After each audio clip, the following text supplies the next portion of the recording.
Hoje eu vou falar 5 lições do jiu-jitsu que todo empreendedor, sim, todo empreendedor, empresário, líder, autônomo, qualquer pessoa que queira se desenvolver pode utilizar. E antes de mais nada, quero dizer que vocês são um bando de sacana. Pô, meu outro vídeo teve poucas visualizações. E eu sei que tem várias pessoas que é lá do grupo do Hero, porque tá lá no meu. Naquele canal lá do Instagram, que assistiram. Vocês vieram reclamar comigo do áudio, não sei o que lá. Bicho, é o seguinte, eu sou bom em algumas coisas e outras coisas não. Isso aqui eu tô fazendo, botando a câmera aqui, gravando com o OBS, um desafio. Né? Valorize meu trabalho, jovem. Valorize. Hoje é dia 2, tive um puta trabalhão, me comprometi a fazer vídeo pelo menos os primeiros 5 dias, eu fazer impecável. 3 vídeos por semana é minha meta, mas os primeiros 5 dias eu quero fazer 5 vídeos. Impecável. E aí vocês vêm lá e ficam com sacanagem comigo, pô, pelo amor de Deus. O que eu vou falar aqui é sobre o cara tá lá, ó, quebrando a cabeça, quebrando a cara e fazendo. Hoje são 17, não sei se dá pra ver aí, são 17h40 agora. Eu disse, cara, vou gravar o vídeo, ainda vou gravar durante a luz do sol. Tem uma luzinha ali também. Mas, enfim, escrevi aqui no Notas, não sei se dá para você ver, escrevi aqui no Notas, mas isso aqui que eu escrevi, inclusive, tá tão bom, tão bom, tão bom, tá aqui no meu tablet, tá tão bom, tão bom, tão bom, que eu acho que vai virar um post no Instagram. E se você quiser receber o texto completo disso aqui, vai estar no meu Substack, manda mensagem para mim no Instagram, vai estar no link aqui embaixo, que eu comento jiu-jitsu, que eu mando para você. Então, o primeiro paralelo que todo mundo deveria, né, aprender, jiu-jitsu, cara, é uma arte marcial nossa, velho. Eu sou faixa preta em jiu-jitsu, eu sou faixa preta em taekwondo, eu sou faixa preta em hapkido. Acabei de pegar minha faixa laranja em judô. Treino arte marcial desde pequeno, morei no Japão 5 meses. Mas eu digo, cara, o jiu-jitsu brasileiro assim, é a arte marcial mais eficiente que eu conheço. E é muito massa treinar ela, porque ela é um paralelo com a vida sobrenatural. E sem mais delongas, primeiro, sobreviver primeiro, vencer depois. Eu falo muito isso pra todo mundo que eu converto pro jiu-jitsu, né? Faço o cara começar a treinar jiu-jitsu comigo, não sei o que e tal. Falo, cara, teu primeiro passo é sobreviver. E tem umas brincadeiras, né? Homem é muito idiota, né? Tem umas brincadeiras que a gente faz que não deveria ser feito, mas enfim. Falo, cara, eu imobilizo às vezes um cara que é muito maior do que eu e falo, cara, posso fazer o que eu quiser contigo aqui. Tem noção que se não soubesse defender, tipo, na rua, alguém pode te derrubar e fazer exatamente o que quiser com você. E sim, você que é homem aí da quinta série B, né? Entende que isso é muito grave, mas é verdade. Então, às vezes, a gente tem que primeiro aprender a sobreviver, depois vencer. Às vezes o cara não quer nem ganhar a luta. Só o fato de você não ser finalizado, a pessoa não conseguir lhe subjugar, não conseguir lhe desmaiar, não conseguir lhe estrangular, não conseguir quebrar um braço seu, vai fazer com que ele canse, você conseguir empurrar ele e sobreviver. E no mundo dos negócios, né, seria isso também. Tem gente que fala assim, cara, na pandemia eu não cresci, cara, eu sobrevivi. Meu amigo, você é um campeão. Eu até botei uma frase guia aqui, né? Primeiro eu paro de sangrar, depois eu avanço. Né? Porque às vezes no mundo do negócio é isso, às vezes a gente não sabe o que está acontecendo. Tem uma frase que eu ajudei, cara, às vezes a gente só precisa de tempo. Às vezes a gente só precisa de tempo. Que as coisas vão se consertando. Às vezes um player sai do mercado, ele é vendido. Cara, às vezes só precisa de tempo. Então, eu criei um framework para isso, né, sobre sobrevivência, sobre da onde vem essa marcialidade da sobrevivência. E eu vou mudar o texto completo para quem quiser falar comigo lá. E domingo agora vai ter um Substack, né, uma minha newsletter. Também eu vou deixar o link da newsletter aqui embaixo, só falando sobre isso. Posição é muito maior do que submissão. Né? O processo vence o golpe certo, né? Ou o golpe de sorte. O que é isso? Muitas vezes a gente quer submeter o oponente, a gente quer dar o checkmate, a gente quer estrangular, quer finalizar. Só que posição, ó, é muito maior. Muito, assim, não tem condição. A posição ela é muito maior do que submissão. Muito, assim, disparada em linha reta. Por quê? Porque muitas vezes a gente perde de finalizar, perde de ganhar uma luta, porque a gente se afoba demais, dá um passo, né, maior do que a perna. Eu vou ter até uma frase guia para isso, que seria basicamente rituais, né? Rituais, né, do BSC, por exemplo, do Balance Scorecard. Quando eu penso lá em faturamento, quando eu penso em cliente, quando eu penso em processos de pessoas, o que é que acontece? Muitas vezes, quando eu começo a crescer, e eu só estou olhando, por exemplo, para faturamento, eu não estou olhando para geração de caixa, eu não estou olhando, por exemplo, para a sustentabilidade do negócio, eu posso quebrar, eu chamo de quebra oculta. Se você já, quem trabalhou com restaurante, sabe, né? Eu tô falando aqui, muitas vezes, eu sempre estou falando para gestor e para líder, né? Alguns são empresários, outros são autônomos, outros são intraempreendedores, empreendem dentro das empresas que estão. E aí o que é que acontece? Restaurante tem um fenômeno que acontece bastante, chamado quebra oculta. O cara fatura 300 mil, tem uma margem de 20%. Aí o cara vai lá e aumenta para 400 mil de faturamento, a margem de 20% cai para 15%. Aí o cara aumenta para 600 mil de faturamento, a margem cai para 12,5%. O cara aumenta para 900 mil de faturamento, a margem cai mais um pouquinho. Por que eu chamo de quebra oculta? Porque quanto mais o cara cresce, daqui a pouquinho o cara está trocando 6 por meia dúzia com um risco operacional muito maior. Então, o que é isso? É o risco, né? Tem algumas posições no jiu-jitsu, principalmente, que ela é de dominância, mas dependendo da sua condição física especificamente, da sua idade, do seu gás, não vale a pena colocar porque é muito mais fácil você ser raspado. E aí ser raspado seria ficar por baixo, né? Por exemplo, no MMA, você ficar por baixo é ruim, você pode levar porrada. Então, para defesa pessoal, é a mesma coisa. Então, o jiu-jitsu, eu gosto muito disso. A posição ela é muito maior do que a submissão. Porque assim, para você conseguir finalizar, de vez em um golpe de sorte, um armlock voador, né, aquele triângulo voador, um ataque surpresa, é muito melhor você fazer progressivo e gradual, porque o progressivo e gradual funciona com todo mundo. Aquele golpe de sorte, não. Terceiro, alavancas e eficiência. Né? Esse é o princípio do jiu-jitsu. Para que homens mais fracos, de menores, feito eu, por exemplo, tenho 1,73 m, né? O Renato Rabelo, ele é considerado anão. Fico imaginando o que é que eu sou, né? Basicamente. Eu sou, tipo, né, um anão do Senhor dos Anéis, né? Eu tenho 1,73 m. Eu tenho um irmão, Carlinhos, que ele tem 1,96 m, cara, imagina. Né? Cara, podia ter só um palmozinho a mais, né? Mas o que é isso, basicamente, né? É ganhar sem força bruta, né? E eu paro para pensar muitas vezes sobre imagem, né? Não só receita.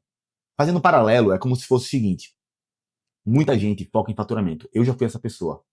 Só que hoje eu estou muito mais olhando para a margem de contribuição, share de mercado, valuation no negócio. É óbvio que eu estou em outro momento. Né? Pegando um dos meus negócios, por exemplo, a Gami, pô, né? A gente quer chegar em 1 bilhão de valuation, vai faturar 300 milhões. Está construindo a categoria de goma no Brasil. A gente já está em mais de 25 mil pontos de venda, já vendeu para mais de 1 milhão de clientes no online. Bicho, é muita coisa, é muita coisa. Então, eu estou jogando um outro jogo, mas para qualquer tipo de negócio, qualquer tipo de negócio. Às vezes a gente está olhando para o lugar errado. Né? Eu tenho que olhar para a eficiência da técnica. Por quê? Se eu olhar para a eficiência, para a alavanca, para o princípio, tem uma técnica no jiu-jitsu que chama armlock. Basicamente é uma chave de braço. Se eu tenho, aqui é um ponto de contato, aqui pode ser outro ponto de contato, que é a força onde eu vou aplicar no braço, e aqui tem que estar travado. Se isso acontecer, eu vou quebrar meu cotovelo. Só que aqui tá, essa chave de braço ela pode ser aplicada de várias posições. Tem a tradicional, mas tem a violino, que eu vou utilizar. Enfim, tem várias, não dá para fazer aqui, né? Um dia eu posso até mostrar, né, para vocês. Mas a ideia é o seguinte: se eu entender o princípio da alavanca, eu consigo atacar de várias posições. Então, muitas vezes, quando a gente pensa em alavanca e eficiência, eu tenho que olhar muitas vezes, por exemplo, eu até escrevi aqui, né? Uma relação de CAC LTV, que é custo de aquisição de cliente versus lifetime value, tipo, negociação, precificação, margem por canal, margem por produto. Muitas vezes eu não tenho que forçar, não tenho que focar só na força bruta, receita, receita, receita, receita, receita. Eu tenho que focar na minuta. E isso é a grande brilha, assim, a parte brilhante do jiu-jitsu. É como se fosse uma luta de cavalheiros. Eu acho que é o mestre Hélio que falava, né? O mestre Hélio Gracie. Eu consigo provar pro outro cara que eu sou melhor do que ele. Eu sou um cavaleiro, porque eu consigo provar que eu sou melhor do que ele, provar que eu sou mais forte que ele, submeter ele sem de fato machucá-lo. Provando ele, cara, que parou. Se você continuar, você vai quebrar o seu braço. Eu não quero, mas se você quebrar, a culpa é sua. Então isso aqui é brilhante, simplesmente assim, brilhante, brilhante, brilhante. Só pelo fato de eu conseguir usar uma estratégia de alavanca e eficiência. Quarta coisa, faixa é hábito. Eu peguei minha faixa preta faz um ano de faixa preta de jiu-jitsu. E, cara, sabe o que aconteceu quando eu peguei minha faixa preta, da marrom pra preta? Só que eu fiquei com um peso maior nas minhas costas e comecei a apanhar muito mais. Por quê? Todo mundo quer pegar. Quem é branca quer pegar azul, roxa, marrom e preta. Pegar que eu falo é finalizar, ganhar na luta.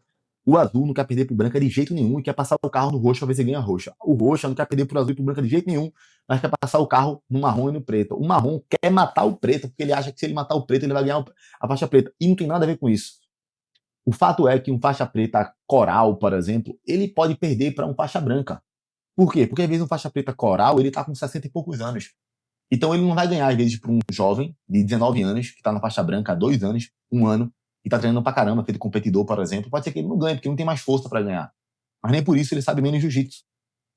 A faixa ela é muito mais a ver com hábito. Diga, o que é que isso tem a ver com o mundo dos negócios? Evolução por repetição. Disciplina é muito maior do que motivação. Então, o que é que acontece? Eu já vi, e eu já perdi, inclusive, falar aqui pra vocês, uma vez recentemente, inclusive, já tinha pego minha faixa preta, eu fui rolar com o Fred Maruim. E aí, eu respeito demais o Sensei Fred. Pô, eu sou fãzaço dele. Ele é mais velho do que eu, acho que uns 10 a 15 anos. Né? Pode ser que seja um pouquinho mais, mas é porque ele é muito enxuto. Eu até ia arriscar talvez 20, mas não sei, tá? Mas 10 com certeza ele é mais velho que eu. Mas ele é muito enxuto, treina muito e tal. E eu respeito demais, estava indo visitar ele. E não é que eu fui na maciota, não fui, eu fui pra ganhar, sempre. Né? Mas, pô, tava muito feliz ali treinando com ele, sabe? Muitas das minhas técnicas eu aprendi com ele e tal. Cara, eu, bicho, eu tava tão feliz na parada. Eu, ele me raspou de um jeito brilhante, uma raspagem que eu nunca tinha visto ele fazer. O cara evoluiu de um jeito, sabe? Ele sabia que eu tava mais pesado que ele, mais forte do que a última vez que a gente treinou. E foi no estado da arte ali, assim. Você viu nitidamente que ele sabia que eu sabia as técnicas dele de 5 anos atrás. Ele pintou que ia fazer uma técnica antiga e fez uma técnica nova e me raspou brilhantemente.